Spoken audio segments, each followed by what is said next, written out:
Hello students, चलिए start करते हैं next lecture of periodic classification of elements. Last lecture में आप स्टडी कर चुके हो कि इलेक्ट्रॉनिक कॉन्फ़िगरेशन से एलिमेंट की पोजीशन किस तरह से पता लगाई जा सकती है, कैसे पता लगाया जा सकता है कि कौन सा एलिमेंट किस ब्लॉक से बिलोंग करता है, किस पीरियड का एलिमेंट है, किस ग्रुप का एलिमेंट है। आपने और भी कई सारे डेफिनेशन स्टडी कर ली है। अब हम बात करते हैं मोस्ट अवेटेड टॉपिक की, जो है पीरियोडिक प्रॉपर्टीज़। और जैसा कि मैंने लास्ट लेक्चर में आपको बताया था कि पीरियोडिक प्रॉपर्टीज को से रिलेटेड क्वेश्चन को अटेम्प्ट करने के लिए आपको एलिमेंट की पोजीशन पता होनी चाहिए। आपसे बोल दिया जाएगा, आपको 4 एलिमेंट दे दिए जाएंगे और आपसे पूछा जाएगा कि इन एलिमेंट्स की प्रॉपर्टीज में क्या रिलेशन होगा भाई। तो आप उनकी प्रॉपर्टीज में बच्चों रिलेशन तभी बता पाओगे बेटा, आप उनमें रिलेशन तभी बता पाओगे जब आपको पता होगा कि उन 3 से 4 एलिमेंट की पीरियोडिक टेबल में पोजीशन क्या है। क्योंकि आप जितनी प्रॉपर्टीज है उसे इन्हीं पोजीशन के थ्रू स्टडी करते हो कि एक पीरियड के थ्रू आपने प्रॉपर्टी को स्टडी किया, एक ग्रुप के थ्रू आपने प्रॉपर्टी को स्टडी किया, ग्रुप चेंज होने पर प्रॉपर्टी में क्या वेरिएशन आएगा, पीरियड चेंज होने पर प्रॉपर्टी में क्या वेरिएशन आएगा। तो ऑब्वियस सी बात है कि एलिमेंट की पोजीशन पता होगी तभी हम क्वेश्चन अटेम्प्ट कर पाएंगे।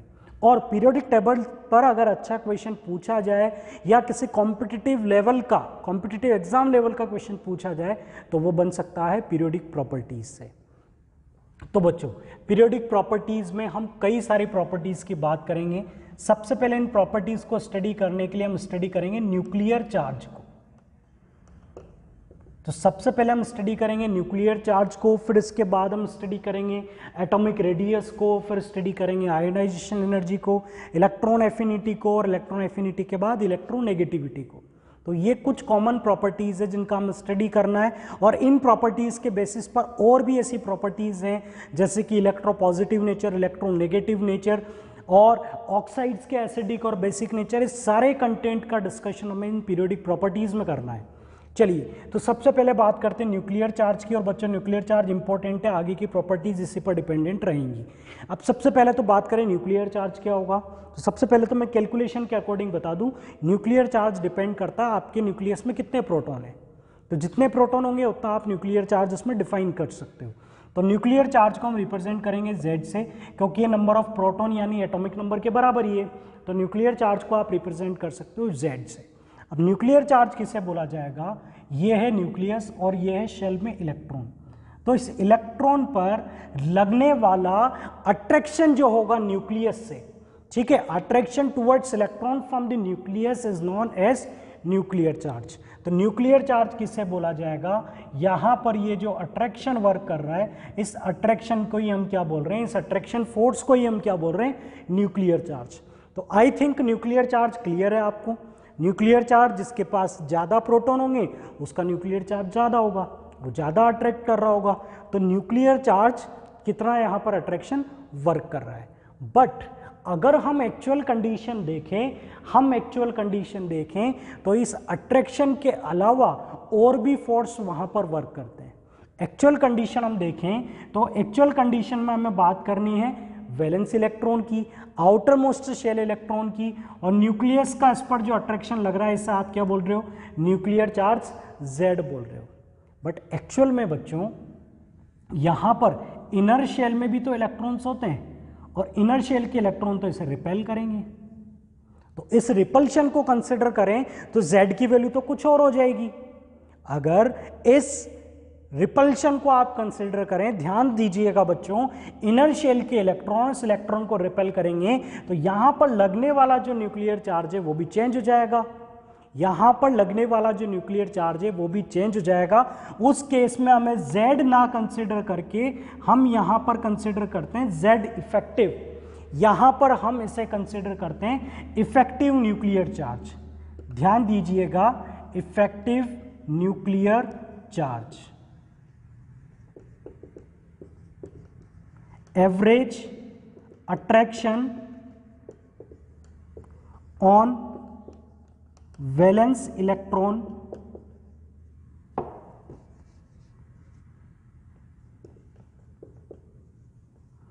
taking into consideration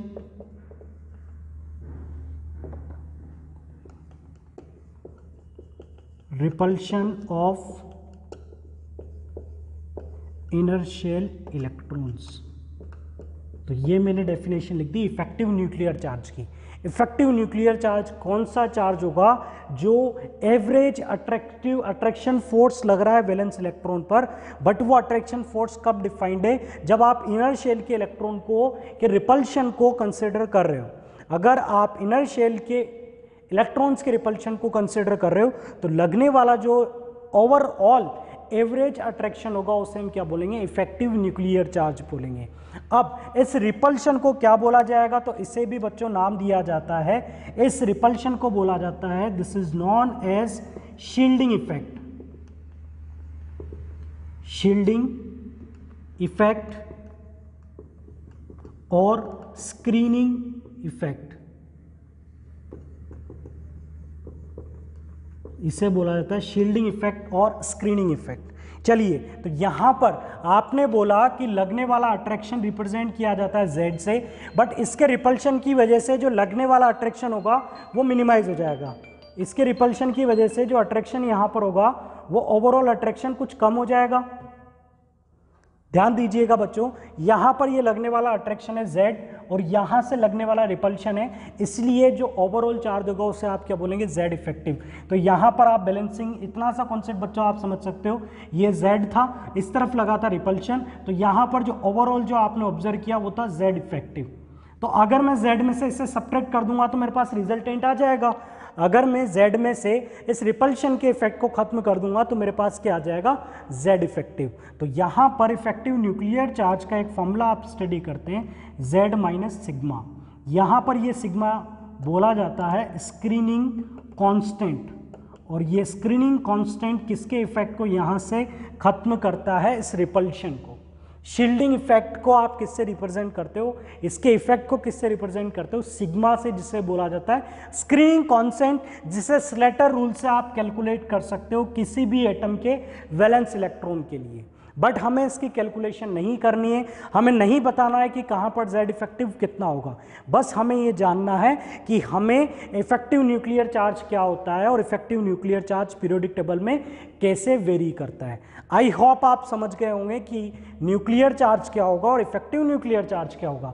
simple physics जो आपने पढ़ी हुई है, लगने वाला फोर्स Z है, उस तरफ लगने वाला सिग्मा है, तो ओवरऑल कितना होगा, Z माइनस सिग्मा, क्योंकि रिजल्टेंट फोर्स की डायरेक्शन न्यूक्लियस की तरफ ही है।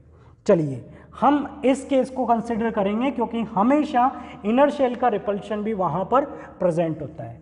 अब हम बात करते हैं इसके वेरिएशन की। चलिए, अब आ जाते हैं हम अपने एक्चुअल कंटेंट पर कि पीरियोडिक टेबल में इफेक्टिव न्यूक्लियर चार्ज का वेरिएशन कैसे होगा। Variation of Z effective along the period. बात करते हैं सबसे पहले, period means left to right. तो लेफ्ट टू राइट मूव करने पर इफेक्टिव न्यूक्लियर चार्ज कम होता है या ज़्यादा होता है, इस केस को जानना है बच्चों। अब इस केस में बड़ा अच्छा कॉन्सेप्ट छिपा हुआ है, जनरली हम लोग आसानी से प्रिडिक्ट नहीं कर पाते हैं कि Z effective left to right जाने पर इंक्रीज होगा या डिक्रीज होगा।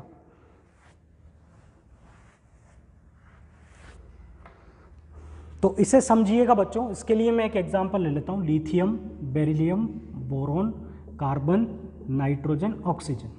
ठीक है, अब हम बात करें तो लिथियम के पास कितने प्रोटॉन है, 3, इसके पास 4 प्रोटॉन है, 5 प्रोटॉन है, 6 प्रोटॉन, 7 प्रोटॉन और यहाँ पर 8 प्रोटॉन। इलेक्ट्रॉन्स की बात करें तो यहाँ पर कितने इलेक्ट्रॉन थे, 3 electron, 4 electron, 5 electron, 6 electron, 7 electron और यहाँ पर 8 इलेक्ट्रॉन। सबके पास वैलेंस इलेक्ट्रॉन्स होंगे और उन वैलेंस इलेक्ट्रॉन को कौन अट्रैक्ट कर रहा होगा, प्रोटॉन। तो आपने जो स्टडी किया है, जैसे कि मैं लिथियम की बात करूं, लिथियम के आउटर मोस्ट शेल में 1 इलेक्ट्रॉन है और यहाँ पर कितने, 3 प्रोटॉन है और बीच में 2 इलेक्ट्रॉन रखे हुए हैं। ऐसे में बात करूं ऑक्सीजन की, ऑक्सीजन के आउटर मोस्ट शेल में, ऑक्सीजन के आउटर मोस्ट शेल में कितने इलेक्ट्रॉन होंगे, 1 2 3 4 और इनर शेल में कितने होंगे, 1 2। ऑक्सीजन का एटॉमिक नंबर 5 और 6 और यहाँ पर कितने प्रोटॉन होंगे, 8। क्लियर। तो यहाँ पर आउटर मोस्ट शेल इलेक्ट्रॉन को अट्रैक्ट कर रहे होंगे प्रोटॉन और लगने वाला जो ओवरऑल अट्रैक्शन होगा उसे आप क्या बोलेंगे, इफेक्टिव न्यूक्लियर चार्ज। तो यहाँ पर भी कुछ ना कुछ इफेक्टिव न्यूक्लियर चार्ज होगा, यहाँ पर भी कुछ ना कुछ इफेक्टिव न्यूक्लियर चार्ज होगा। बट मेरा टारगेट है, मुझे कंपैरिजन करना है कि ये इफेक्टिव न्यूक्लियर चार्ज दोनों में किस में ज़्यादा होगा या दोनों में ही बराबर होगा। तो उसके लिए अगर देखा जाए तो इस टेबल में लेफ्ट टू राइट जाने पर किस चीज में इंक्रीमेंट हो रहा है, Z कंटिन्यूअसली बढ़ रहा है, नंबर ऑफ प्रोटॉन कंटिन्यूअसली बढ़ रहे हैं। लेफ्ट टू राइट मूव करने पर नंबर ऑफ प्रोटॉन कंटिन्यूअसली बढ़ रहे हैं, बट जिन दो चीजों के बीच में अट्रैक्शन वर्क कर रहा है, वैलेंस इलेक्ट्रॉन और न्यूक्लियस, उनके बीच के डिस्टेंस में मींस नंबर ऑफ शेल में वेरिएशन नहीं आ रहा है। रीजन को ध्यान से सुनिएगा, यहां पर नंबर ऑफ प्रोटॉन जो है वो तो कंटिन्यूअसली राइज कर रहे हैं, बट नंबर ऑफ शेल तो आपके पास सेम है। तो बच्चों आप समझ सकते हो कि मैं नए शेल में तो इलेक्ट्रॉन डाल ही नहीं रहा हूं, प्रोटॉन बढ़ाए जा रहा हूं, प्रोटॉन बढ़ाए जा रहा हूं। इतना ज्यादा रिपल्शन नहीं बढ़ता है जितना ज्यादा Z बढ़ता है। तो यहां पर लेफ्ट टू राइट जाने पर Z ज्यादा डोमिनेटिंग होता है एज कंपेयर टू सिग्मा। बढ़ते दोनों है, Z भी इंक्रीज होगा, सिग्मा भी इंक्रीज होगा, बट सिग्मा इतना इफेक्टिव नहीं है क्योंकि इलेक्ट्रॉन कहां पर बढ़ रहे हैं, उसी शेल के अंदर बढ़ रहे हैं। देखो यहां एक था, यहां पर 7, यहां पर ये 5 इलेक्ट्रॉन एक्स्ट्रा आ गए। तो आपने देखा कि नया इलेक्ट्रॉन किस में बढ़ रहा है, उसी शेल में बढ़ रहा है, तो वो सिग्मा को तो इतना ज़्यादा नहीं बढ़ाएगा, बट Z तो अपने अकॉर्डिंग बढ़ता जाएगा। तो ओवरऑल बच्चों जो Z इफेक्टिव है इसमें क्या चेंज आएगा ये आप मुझे बताएं। तो दोनों में डोमिनेटिंग Z है, तो Z इफेक्टिव जो ओवरऑल अट्रैक्शन है वो लेफ्ट टू राइट जाने पर इंक्रीज होगा। फिर से समझिएगा, इसका आंसर आसानी से हम नहीं दे पाते हैं। How Z effective vary along the period left to right, left to right Z effective कैसे वेरी करता है, फिर से समझिएगा। लेफ्ट टू राइट जाने पर प्रोटॉन्स कंटिन्यूअसली बढ़ते हैं, मींस Z अच्छे से इंक्रीज होता है, और इलेक्ट्रॉन्स भी बढ़ते हैं, बट इलेक्ट्रॉन्स नए शेल में नहीं बढ़ते हैं, इलेक्ट्रॉन्स उसी शेल में बढ़ते हैं जिसमें पहले थे। तो यहां पर नया शेल तो कभी इंट्रोड्यूस ही नहीं होता है, हमने पहले पढ़ लिया ना, एक पीरियड में कभी भी नया शेल इंट्रोड्यूस नहीं होता है, एक ही शेल रहता है। पीरियड चेंज होने पर शेल चेंज हो जाता है। तो यहां पर ना तो शेल बढ़ रहा है, केवल इलेक्ट्रॉन्स बढ़ रहे हैं और उसी शेल में बढ़ रहे हैं। तो सिग्मा ज्यादा इफेक्टिव नहीं होगा, ज्यादा डोमिनेटिंग कौन होगा, Z। तो ओवरऑल Z इफेक्टिव यहां पर ज्यादा होगा, मींस लेफ्ट टू राइट जाने पर इफेक्टिव न्यूक्लियर चार्ज इंक्रीज होता है। लेफ्ट टू राइट जाने पर इफेक्टिव न्यूक्लियर चार्ज जो है ये कंटिन्यूअसली इंक्रीज होगा। ये कॉन्सेप्ट याद रखिएगा, इससे आपको कई सारे क्वेश्चंस के आंसर देने। चलिए, ये स्टडी की हमने एक पीरियड के लिए, अब हम बात करते हैं ग्रुप के लिए। अलोंग द ग्रुप, और ग्रुप की बात की जाएगी टॉप टू बॉटम।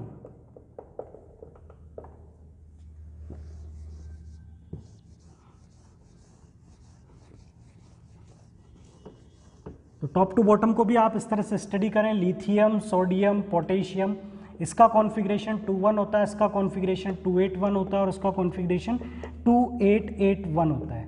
तो बच्चों यहाँ पर इसके पास 3 प्रोटॉन थे, इसके पास 11 प्रोटॉन होंगे और इसके पास 19 प्रोटॉन होंगे। यहाँ पर Z भी अच्छा खासा इंक्रीज हो रहा है और सिग्मा भी अच्छा खासा इंक्रीज हो रहा है। तो यहाँ पर ध्यान रखिएगा कि Z इफेक्टिव जो है वो ऑलमोस्ट सेम होता है। एक ग्रुप में Z इफेक्टिव इतना ज़्यादा वेरी नहीं करता है क्योंकि Z भी उतना ही बढ़ता है और सिग्मा भी बढ़ता है, क्योंकि नंबर ऑफ शेल आपके पास चेंज होते जा रहे हैं, नंबर ऑफ शेल्स आपके पास चेंज होते जा रहे हैं। तो सिग्मा भी डोमिनेटिंग हो जाता है, Z तो डोमिनेटिंग होगा ही सही, क्योंकि आपने एटॉमिक नंबर में एक भारी चेंज किया है, तो Z तो बढ़ेगा बट सिग्मा भी उतना ही बढ़ता है। तो Z इफेक्टिव जो होता है, जो ओवरऑल अट्रैक्शन होता है, वो सारे एलिमेंट में ऑलमोस्ट कॉन्स्टेंट होता है। तो इफेक्टिव न्यूक्लियर चार्ज की लेफ्ट टू राइट बात की जाए तो आपका आंसर होगा इंक्रीजिंग। टॉप टू बॉटम की बात की जाए तो इसमें आप कोई मेजर वेरिएशन ऑब्जर्व नहीं करते हैं। ये था बच्चों Z इफेक्टिव वाला पार्ट, जिसको हमने सिंपल वे में इस तरह से स्टडी कर लिया। अब हम बात करते हैं एटॉमिक रेडियस की, जिसे एटॉमिक रेडियाई बोला जाएगा। तो एटॉमिक रेडियस किस तरह से कैलकुलेट की जा सकती है, उस कॉन्सेप्ट पर बात करते हैं।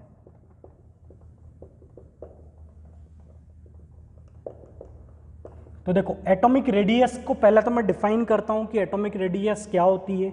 एक एटम की रेडियस या एटम की साइज के लिए आप किसे काउंट कर सकते हैं, उसकी रेडियस की बात कर सकते हो। रेडियस क्या होती है? किसी सर्कल की सेंटर से जो बाउंड्री की डिस्टेंस होती है उसे, इसमें किसी न्यूक्लियस की वैलेंस शेल से जो आउटर मोस्ट शेल होगा इसके बीच की जो डिस्टेंस होगी इसे ही आप क्या बोलोगे? रेडियस, और इसे आप रिप्रेजेंट करोगे आर से। तो ये है बच्चों atomic radius, distance between outermost shell and nucleus. Outermost shell और न्यूक्लियस के बीच में जो डिस्टेंस होगी इसे ही क्या बोला जाएगा? रेडियस। चलिए अब बात करते हैं कि इस रेडियस को पता कैसे करना है, इस रेडियस को कैलकुलेट कैसे करना है। ये एक बड़ा क्वेश्चन है कि इस रेडियस को कैसे डिटरमाइन किया जाएगा।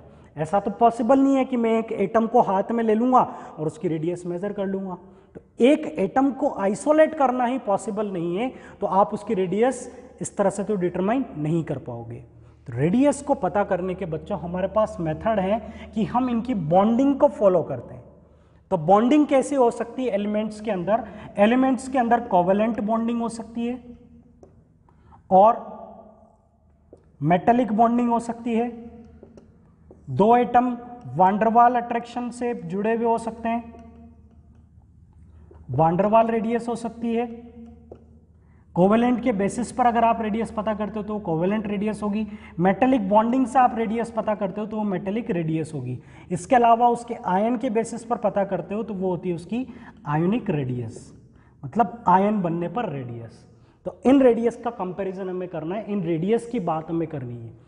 चलिए फिर इसके बाद हम बात करेंगे कि पीरियोडिक टेबल में रेडियस लेफ्ट टू राइट और टॉप टू बॉटम कैसे वेरी करती है। बच्चों इंटरेस्टिंग है, बिल्कुल भी आपको बोर नहीं होना है। सबसे पहले हम बात करते हैं कोवेलेंट, मेटेलिक, वांडरवाल और आयनिक क्या होते हैं। इसमें बिल्कुल भी आप बच्चों सोचिए मत, ये एक बॉन्डिंग के टाइप हैं जो आप बाद में स्टडी करेंगे। Covalent bonding, metallic bonding, van der Waal attraction और आयोनिक रेडियस मीन्स आयन की रेडियस। आयन्स तो आपने पढ़े होंगे, सोडियम एक इलेक्ट्रॉन दे देता है तो वो क्या बना लेता है? Na+ ion. तो उस आयन की साइज को कंपेयर करेंगे।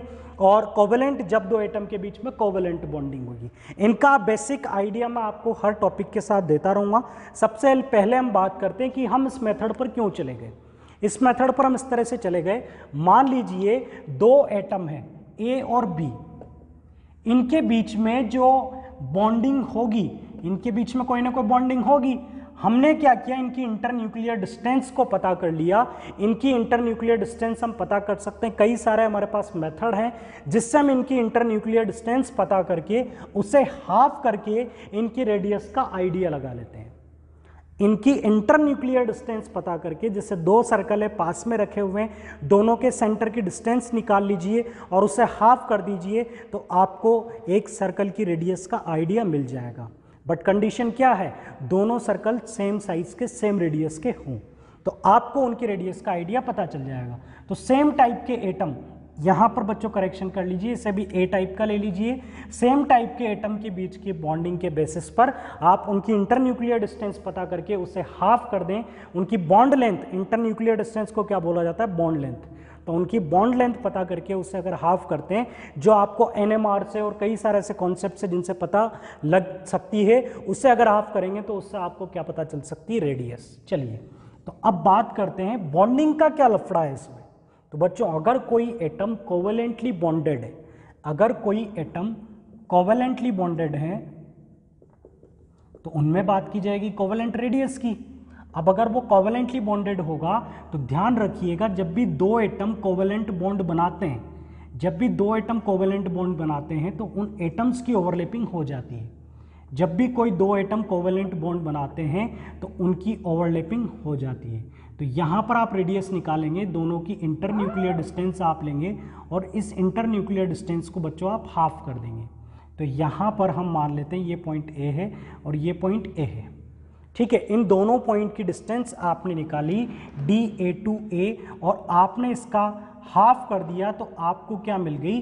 कोवेलेंट रेडियस मिल गई, जो दोनों एटम की मिलेगी। अगर मान लो यही एटम, अगर मान लेते हैं यही एटम मेटेलिक बॉन्ड से बंधे हुए हैं तो हम इनमें किसकी बात करेंगे? मेटेलिक रेडियस की। अगर इन्हीं के बीच में, इन्हीं दो एटम के बीच में मेटेलिक बॉन्डिंग होगी तो आप स्टडी करेंगे, जब दो एटम के बीच में मेटेलिक बॉन्डिंग होती है तो वो दोनों एटम कैसे प्रेजेंट होते हैं? इस तरह से। अगर दो एटम के बीच में मेटेलिक बॉन्डिंग होती है तो वो दोनों एक दूसरे के टच में होते हैं। मेटेलिक, देखो कोवेलेंट में आप समझेंगे, कोवेलेंट का कॉन्सेप्ट ही यही होता है। कोवेलेंट का कॉन्सेप्ट होता है कि एटम्स की ऑर्बिटल्स की ओवरलैपिंग, तो कुछ पार्ट ओवरलैप हमने शो किया, जबकि मेटेलिक के अंदर एक अट्रैक्शन होता है स्ट्रॉन्ग, जिसके अंदर ओवरलैपिंग नहीं होती है। तो यहाँ पर अगर हम रेडियस निकालें तो यहाँ पर भी ये पॉइंट ए है, यहाँ पर ए है, यहाँ पर ए टू ए डिस्टेंस का हमने हाफ किया तो हमें क्या मिल गई, मेटेलिक रेडियस। ठीक है, अगर वही एटम कोवेलेंट बॉन्ड बनाता है तो कोवेलेंट रेडियस निकाली जा सकती है, अगर वो मेटेलिक बॉन्ड बनाता है तो उसके लिए हम मेटेलिक रेडियस भी डिफाइन कर सकते हैं। जैसे लिथियम के लिए कोवेलेंट रेडियस भी होगी और लिथियम की अपनी मेटेलिक रेडियस भी होती है। अब बात करते हैं वान डेर वाल रेडियस की। तो वान डेर वाल अट्रैक्शन में और इन दोनों अट्रैक्शन में क्या डिफरेंस है वो भी आपको क्लियर हो जाएगा। तो जब दो एटम के बीच में वान डेर वाल रेडियस की बात की जाए या वान डेर वाल अट्रैक्शन की बात की जाए तो उन दोनों एटम के बीच में एक सफिशिएंट डिस्टेंस होती है, क्योंकि van der Waals force of attraction एक वीक अट्रैक्शन होता है। Van der Waals force of attraction एक वीक अट्रैक्शन होता है, तो यहां पर इन दोनों के बीच में कुछ ना कुछ डिस्टेंस होगी। तो यहां पर भी कॉन्सेप्ट वही रहेगा, हम यहां पर दोनों एटम की इंटरन्यूक्लियर डिस्टेंस निकालेंगे और उसे हाफ करेंगे तो हमें क्या मिल जाएगी, वान डेर वाल रेडियस। इसे हम रिप्रेजेंट कर दे वी से, इसे आप रिप्रेजेंट कर दो एम से और इसे आप रिप्रेजेंट कर दो सी से। ये सारा कंटेंट मैंने आपको इसलिए बताया कि आप कंपेयर कर सको कि इन तीनों केसेस में कौन सी रेडियस सबसे बड़ी है और कौन सी रेडियस सबसे छोटी है। ठीक है बच्चों, तो अब आप बताइए कि मैं अगर एक ही एलिमेंट के एटम्स में तीनों बॉन्डिंग, तीनों अट्रैक्शन ऑब्जर्व करूं तो किस केस में उसकी रेडियस मुझे सबसे ज़्यादा मिलेगी। तो आप बता सकते हैं कि इस केस के अंदर एटम की जो रेडियस, जो रिजल्ट आपको मिलेंगे वो दोनों केसेस से ज़्यादा मिलेंगे, क्योंकि यहाँ पर ये वैसे ही दूर हैं। हाफ करोगे तो जो डेटा आएगा वो आपको थोड़ा सा ज़्यादा ही मिलेगा। तो आप एक कंपैरिजन बता सकते हैं कि वान डेर वाल रेडियस अगर किसी के लिए निकाली जाए तो वो उसकी निकाली गई मेटेलिक रेडियस से ज़्यादा होती है और मेटेलिक रेडियस उसकी कोवेलेंट रेडियस से ज़्यादा होती है।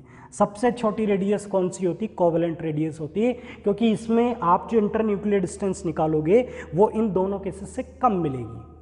तो ये एक रेडियस का आइडिया था और ये इनका कंपैरिजन था।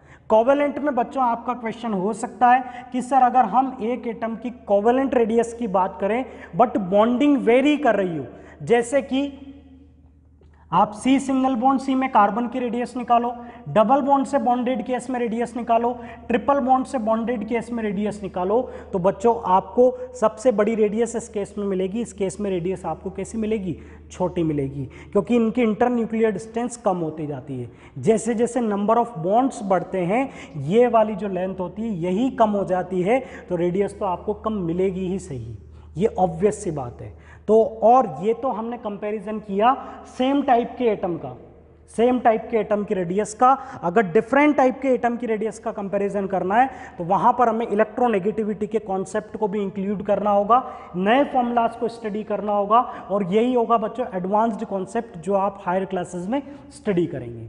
अभी हमने काफ़ी कुछ कंटेंट कवर किया, अब हम बात करते हैं आयोनिक रेडियस की। ठीक है, आयंस बनने पर रेडियस में क्या वेरिएशन आता है।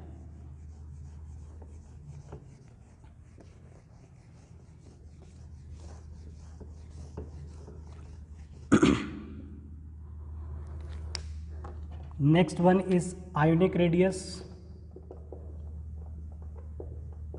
आयोनिक रेडियस में बच्चों दो केस आप स्टडी करोगे, या तो केटायनिक होगा या फिर एनायनिक रेडियस की बात की जाएगी। दो ही तरह के आयंस बनेंगे, या तो केटायन या एनायन। चलिए अब हम बात करते हैं, ए कोई एलिमेंट था, इसने अपना केटायन बनाया। ठीक है, हम एक्चुअल एग्जाम्पल ले लेते हैं सोडियम का। सोडियम था, सोडियम ने अपना केटायन बनाया Na+, और क्लोरीन था, क्लोरीन ने अपना एनायन बनाया Cl-। कंपेयर कीजिए कि सोडियम Na+ में कन्वर्ट होगा तो इसकी रेडियस बड़ी होगी या छोटी होगी, Cl में कन्वर्ट होगा तो इसकी रेडियस ज़्यादा होगी या कम होगी। तो अब आपको इसका आंसर देने के लिए Z इफेक्टिव को ऑब्जर्व करना पड़ेगा। तो बच्चों देखिए यहाँ पर कितने प्रोटॉन है, 11 प्रोटॉन। ठीक है, यहाँ पर कितने प्रोटॉन है, 11। यहाँ कितने प्रोटॉन है, 11। यहाँ पर कितने इलेक्ट्रॉन थे आपके पास, 11, और यहाँ पर इलेक्ट्रॉन्स कितने हो चुके हैं आपके पास, 10 इलेक्ट्रॉन। यहाँ पर कितने इलेक्ट्रॉन्स हो चुके हैं 10, मतलब दोनों केसेस में Z तो सेम है बट यहाँ पर सिग्मा कम हो चुका है। तो अगर Z इफेक्टिव की बात की जाए तो Z इफेक्टिव जो है वो इस केस में इंक्रीज होगा। यहाँ Z इफेक्टिव ज़्यादा होगा, Z इफेक्टिव का मतलब न्यूक्लियस का अट्रैक्शन। तो जहां पर न्यूक्लियस का आउटर मोस्ट शेल पर अट्रैक्शन ज़्यादा होगा, न्यूक्लियस का अट्रैक्शन ज़्यादा होगा तो वो छोटा हो जाएगा। देखो बेटा, आपने ये न्यूक्लियस है, आप इसे अपनी तरफ खींच रहे हैं, ये आप हो और ये एक बाउंड्री है, आपने इसे बांधा हुआ है एक रस्सी से और आप इसे अपनी ओर खींच रहे हो। अगर आप ज़्यादा ताकत लगाओगे तो ये क्लोज आ जाएगी ना, तो अपने आप रेडियस क्या हो जाएगी, कम हो जाएगी। तो यहाँ पर ज़्यादा पावर कौन लगाएगा, ये। तो यहाँ पर जो साइज आपको मिलेगी, जो रेडियस आपको मिलेगी वो कम मिलेगी। तो हम रेडियस की बात करें तो यहाँ पर रेडियस Na से Na+ के केस में डिक्रीज होगी। ठीक है, मतलब ये है बच्चों, अगर कोई एटम केटायन में कन्वर्ट होता है तो उसकी साइज छोटी हो जाती है, अगर कोई न्यूट्रल एटम केटायन में कन्वर्ट होगा तो उसकी साइज छोटी हो जाएगी, केटायन में कन्वर्ट होगा तो साइज छोटी हो जाएगी। अब बात करते हैं एनायन की। इसके पास 17 प्रोटॉन थे, इसके पास 17 प्रोटॉन थे, इसके पास 17 इलेक्ट्रॉन थे, इसके पास 18 इलेक्ट्रॉन है। यहां पर अगर देखा जाए तो Z तो सेम था बट सिग्मा आपने राइज किया तो यहां पर Z इफेक्टिव जो है वो क्लोरीन से क्लोरीन माइनस के अंदर डिक्रीज होगा। मतलब इसमें इतनी ताकत नहीं है कि ये उससे ज़्यादा पावरफुल, मतलब ज़्यादा अच्छे से खींच सके। Cl- के अंदर अट्रैक्शन वीक है, तो रेडियस का अगर कंपैरिजन करूं बच्चों तो रेडियस क्या होगी बच्चों, इंक्रीज होगी। सिंपल सा कंपैरिजन। ठीक है, Cl अगर Cl- में बनेगा तो सिग्मा राइज होगा, इलेक्ट्रॉन्स में रिपल्शन बढ़ेगा, तो फिर साइज ऑब्वियस सी बात है कि पहले से हमें ज़्यादा मिलेगी। देखो Z इफेक्टिव पढ़कर ही आप इन दोनों केसेस को अच्छे से समझ सकते हैं। अगर किसी को इन केसेस को समझने में दिक्कत है तो वो वीडियो में पहले Z इफेक्टिव को रिवाइज करें। अब यहाँ पर देखें Z इफेक्टिव क्यों बढ़ा, क्योंकि Z तो सेम रहा बट इलेक्ट्रॉन कम होने से, भाई सिग्मा किन की वजह से आता है, इलेक्ट्रॉन्स की वजह से। अगर इलेक्ट्रॉन कम होंगे तो सिग्मा कम होगा, तो सिग्मा कम हुआ तो Z इफेक्टिव बढ़ा, तो रेडियस भी क्या हो गई, कम हो गई, क्योंकि Z इफेक्टिव खींचना। मतलब आप हमेशा ध्यान रखना, रेडियस जो होती है, इस कंक्लूजन को याद रखिए, is inversely proportional to Z effective. जहां Z इफेक्टिव ज़्यादा होगा वहां रेडियस कम हो जाएगी, और जहां Z इफेक्टिव कम होगा वहां पर रेडियस कम नहीं होगी, वहाँ रेडियस कैसी रहेगी, ज़्यादा। तो Z इफेक्टिव Cl से Cl- में डिक्रीज हुआ, इसलिए रेडियस इंक्रीज हो गई। मतलब कोई भी एटम अगर एनायन में कन्वर्ट होगा तो उसकी साइज बढ़ जाएगी, और कोई भी एटम अगर केटायन में कन्वर्ट होगा तो उसकी साइज छोटी हो जाएगी। चलिए, अब एक क्वेश्चन का आंसर आप बड़ी आसानी से दे सकते हैं। मैंने x कोई एलिमेंट कंसिडर कर लिया, ये कन्वर्ट होता है x2 माइनस में, x माइनस में, x3 माइनस में, x2 प्लस में, x प्लस में, x3 प्लस में। आपको इनकी साइज के ऑर्डर में अरेंज करना है। X केटायन में भी कन्वर्ट होता है, एनायन में भी कन्वर्ट होता है। आपको अरेंज करना है कि इनमें सबसे छोटा और सबसे बड़ा कौन होगा। तो बच्चों, X छोटा कब होगा, जब ये केटायन बनेगा, और X बड़ा कब होगा, जब ये एनायन बनेगा। मतलब ये तीनों बड़े होंगे और ये तीनों छोटे होंगे।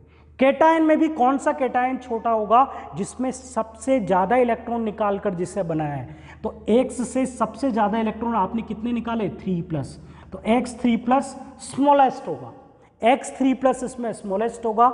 इससे बड़ा कौन होगा, X2+, इससे बड़ा कौन होगा, X+, उससे बड़ा कौन होगा, X, उससे बड़ा X-, X2-, X3-। समझ गए बच्चों।